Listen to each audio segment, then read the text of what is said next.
नमस्कार दोस्तों, आप सभी का स्वागत है मेरे यूट्यूब चैनल में। आप सभी ने रॉयल एनफील्ड नाम तो सुना ही होगा और साथ ही साथ आपको ये भी पता होगा कि रॉयल एनफील्ड की बाइक्स कितनी लोकप्रिय है। लेकिन क्या आपको ये पता है कि रॉयल एनफील्ड की बाइक्स पहले और दूसरे वर्ल्ड वॉर में यूज़ की गई थी? है ना आश्चर्य की बात। तो चलिए दोस्तों, हमारी आज की अब हम वीडियो शुरू करते हैं। दोस्तों, रॉयल एनफील्ड की शुरुआत एल्बर्ट एडी एंड आर.डब्ल्यू. स्मिथ ने की थी 1896 में और उस टाइम ये कंपनी का नाम था एडी मैन्युफैक्चरिंग लिमिटेड, जो कि दूसरी कंपनी के लिए गन्स के छोटे छोटे पार्ट मैन्युफैक्चरिंग करती थी। दोस्तों, आगे चलकर 1896 में एडी मैन्युफैक्चरिंग लिमिटेड के अंडर ही एक नई कंपनी ओपन की जिसका नाम था the new Enfield cycle company, और वो कंपनी मुख्य रूप से ओनली साइकिल्स एंड उसके कंपोनेंट्स मैन्युफैक्चरिंग करती थी। और कुछ सालों के बाद कंपनी ने एक नई सोच के साथ आगे बढ़ने का फैसला लिया और फिर 1899 में उन्होंने 4 पहियों वाली साइकिल मैन्युफैक्चरिंग की और ठीक 2 साल बाद उन्होंने साइकिल पर इंजन जोड़कर रॉयल एनफील्ड ने उनकी फर्स्ट मोटरसाइकिल बनाई। और फिर 1903 में रॉयल एनफील्ड ने अपना पहला कदम कार प्रोडक्शन की ओर बढ़ाया। हालांकि यह बिजनेस से उनको नेक्स्ट ईयर्स तक कुछ ज़्यादा ही नुकसान झेलना पड़ा था। ठीक इसी की वजह से उनको अपनी कार बनाने वाली मैन्युफैक्चरिंग कंपनी को 1907 में बेचना पड़ा। मोटरसाइकिल्स की मैन्युफैक्चरिंग पर कंसंट्रेट करने के बाद उनको उनकी पहली सफलता प्राप्त हुई जब 1914 में during world war 1 British war department ने जब उनको बाइक सप्लाई करने का सबसे बड़ा ऑर्डर दिया और फिर इंपीरियल रशियन गवर्नमेंट ने भी बाइक सप्लाई करने का ऑर्डर उन्हीं को दिया।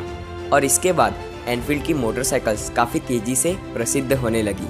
उसके बाद वर्ल्ड वॉर 2 में द ब्रिटिश अथॉरिटी ने एनफील्ड मोटरसाइकिल्स को मिलिट्री मोटरसाइकिल्स बनाने का सबसे बड़ा कॉन्ट्रैक्ट साइन किया एंड सेकेंड वर्ल्ड वॉर में एनफील्ड की मोटरसाइकिल्स काफ़ी लार्ज स्केल में यूज़ की गई। फिर इंडिया में रॉयल एनफील्ड को लाया गया 1949 में। लेकिन इंडिया में लोगों को बाइक्स तब पसंद आई जब इंडियन गवर्नमेंट ने भी पुलिस एंड मिलिट्री के लिए बाइक्स मंगवाई थी और उस टाइम पे 350 सीसी वाली 800 बाइक्स मंगवाई थी।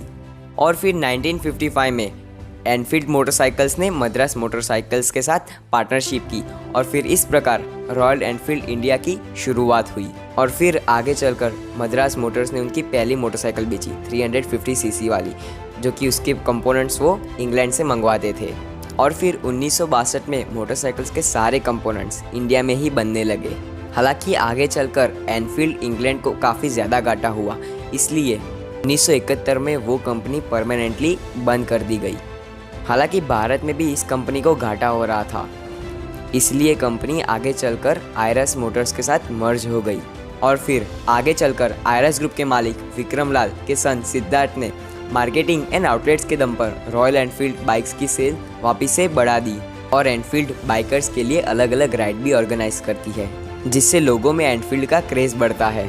और इसी की तरह एनफील्ड की मोटरसाइकिल्स केवल इंडिया में नहीं, America, south America, Indonesia, Australia और ऐसे 50 और देशों में बिकती है।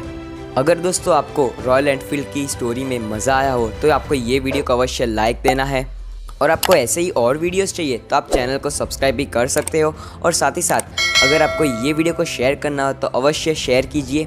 और अगर आपको कोई भी दिक्कत लगी हो ये वीडियो में तो आप मुझे कमेंट सेक्शन में ज़रूर बताइए। आपका बहुमूल्य समय देने के लिए धन्यवाद।